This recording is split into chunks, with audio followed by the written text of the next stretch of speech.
What you are about to watch will change the way you see prayer forever. Too often, people take prayer as a routine, something to be rushed through or even ignored.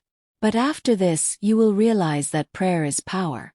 Whether you are a Muslim or a Christian, I urge you, do not skip a second. Watch carefully from the beginning to the end, because hidden in this story is proof that there is nothing prayer cannot do. Prayer can heal, prayer can protect, prayer can open doors that no man can shut. Take this moment seriously, because once you see what happens, you will never joke with prayer again. They thought they were buying luxury, but every bag carried a curse. One by one, lives were destroyed, until a brave young woman uncovered the truth and faced the evil bag seller herself.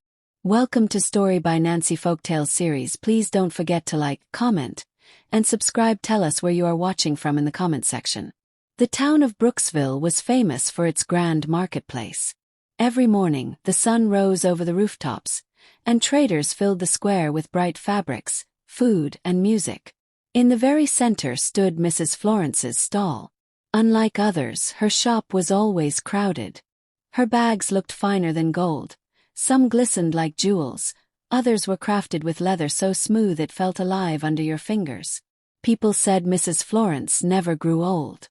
Her face stayed the same, her voice was honey-sweet, and her laughter carried across the market like a bell. Yet, behind her beauty and wealth, dark rumors followed. Some women who bought her bags suddenly lost their husbands. Some men who carried her leather satchels grew ill and wasted away. Still, no one dared to accuse her. They only warned their children never to stare too long into Mrs. Florence's eyes, for they burned with secrets no one wished to uncover. Among the many who passed through the marketplace was a young woman named Anna. She was not rich, but she worked hard selling roasted peanuts near the market gate. Her dream was simple: to save enough money to send her younger brother, Chris, to school. One hot afternoon, after selling almost all her peanuts, Anna wandered into the market to rest. She stopped at Mrs. Florence's stall, where the bags shimmered as though touched by a light only she could see. One bag in particular, a deep blue purse with golden embroidery, seemed to call her. "Come closer, my dear," Mrs. Florence said sweetly. "This bag is meant for you." Anna shook her head. "No, ma'am. I do not have money for such a fine thing." Mrs. Florence's smile deepened.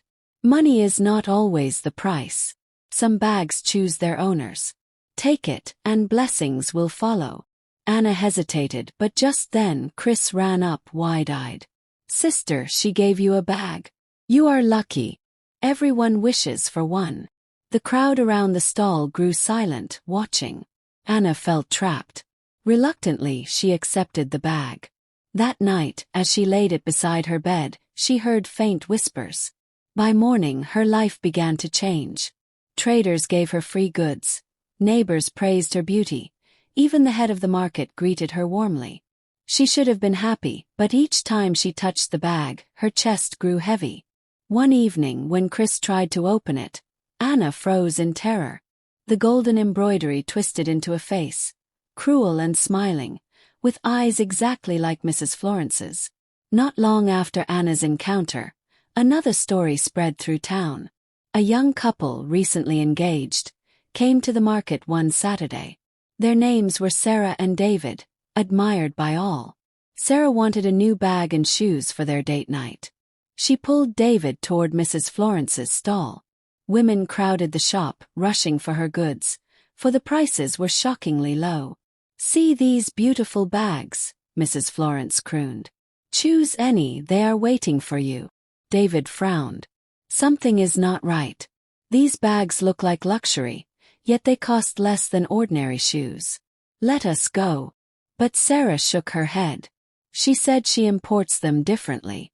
"Do not worry. Everyone buys from her." In the end, Sarah chose a red purse with matching shoes, and David bought leather shoes. Trouble began at once. A small disagreement on their way home turned into shouting. Sarah cooked that evening, but David refused to eat. The next morning, Sarah woke to find her face covered in red pimples. David grew cold and distant. Weeks passed, and the once happy couple became strangers. At last, David took off his ring. "I cannot do this anymore. You must go." Sarah wept bitterly, clutching the red purse. She did not know that in its stitching lay Mrs. Florence's curse, tearing love apart wherever it traveled. After David ended the engagement, Sarah left his house and moved back in with her grandmother, Margaret. Life felt heavy, but Margaret never stopped encouraging her to pray. One Sunday morning they went to church together. The service was filled with singing, clapping, and powerful prayers. When it ended, the pastor, Reverend John, called them aside. "My daughter," he said gently, "you and your grandmother must wait behind." His eyes were firm, his voice serious. Once the others had left, he revealed what Sarah feared deep in her heart. "The enemy has used something against you. That bag and shoes are cursed. They turned David's heart away from you. They brought sickness to your body. You must enter 7 days of fasting and prayer." Tears welled in Sarah's eyes as Margaret held her hand. Reverend John prayed over them and instructed Sarah to prepare for spiritual battle. During those 7 days, Sarah's suffering worsened. Her face remained covered with painful red pimples. Every cream and medicine she tried failed. The itching tormented her day and night. Meanwhile, David also faced his own curse. The very day he wore the leather shoes to a friend's party, his legs swelled painfully. By morning he could not even step outside.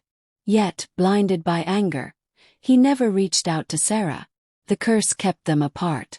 On the final day of fasting, Reverend John gave Sarah a small bottle of holy water. "When you return home, pour this water on the bag and shoes. Pray without fear, then burn them. Whatever holds you will break." That evening, Sarah gathered the courage. She carried the cursed bag and shoes to the backyard. Kneeling, she poured the holy water and prayed with all her strength. At that exact moment, Mrs. Florence felt the fire of resistance in her spirit. She was in her shop when she screamed suddenly, clutching her chest. Her eyes grew sharp as lightning, her face red with rage. Abandoning her stall, she ran barefoot across the street toward Sarah's home, shrieking like a wounded beast. Inside, Margaret heard the knock at the door. When she opened it, she froze.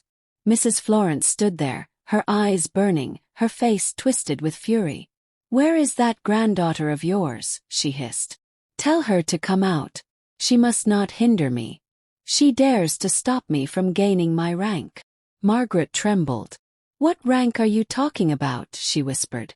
From the backyard, Sarah heard the voice and felt her body shaking uncontrollably. She knew the battle had reached her doorstep. Without answering, she slipped through the back gate, clutching the holy water tightly. Her heart pounded, but her spirit pushed her forward. As Mrs. Florence raged at the front door, Sarah crept to the edge of the compound with the cursed bag in her hands. She struck a match, ready to burn away the darkness once and for all. Sarah's hands shook as she struck the match. The flame flickered in the night wind, fragile yet fierce like her own heart. She held it close to the bag and shoes, soaked already with holy water.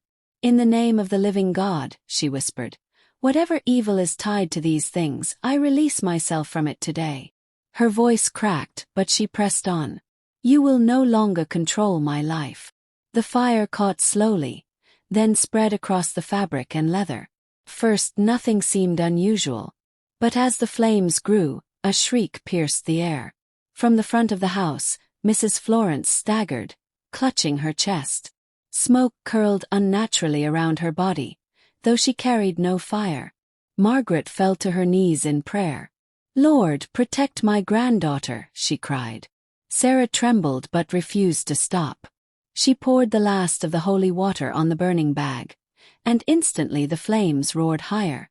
Mrs. Florence screamed again, her eyes wild, her voice filled with hatred. "You foolish girl! Do you know what you've done? I was close to my rank, close to my power." Her words echoed like thunder, shaking Sarah's spirit, but Sarah pressed her hands together and prayed louder. "God, deliver me! Break every chain." Then it happened. Before their eyes, Mrs. Florence's body began to waver, as though she were no longer solid. Her skin cracked, her form shook, and in one final scream she burst apart, collapsing into a pile of gray ashes at the doorstep. The wind carried the ashes away, scattering them like dust into the night. Silence fell. Sarah dropped to her knees, sobbing. The weight that had pressed on her chest for weeks lifted all at once. The itching on her face stopped, and when Margaret gently touched her cheek, the pimples were already fading, leaving her skin smooth again. Grandmother and granddaughter held each other, weeping tears of relief. "It is over," Margaret whispered, her voice trembling. "The Lord has fought for you." That night, Sarah slept without fear for the first time in months. By morning, her face was completely healed. Across town, David woke to find the swelling in his leg gone as well. Though he did not yet know the full story, he felt strangely free, as if a dark fog had finally lifted. Sarah stood outside with her grandmother, watching the morning sun rise over Brooksville. The marketplace bustled as usual, but Mrs. Florence's stall stood empty, her name already fading from people's lips.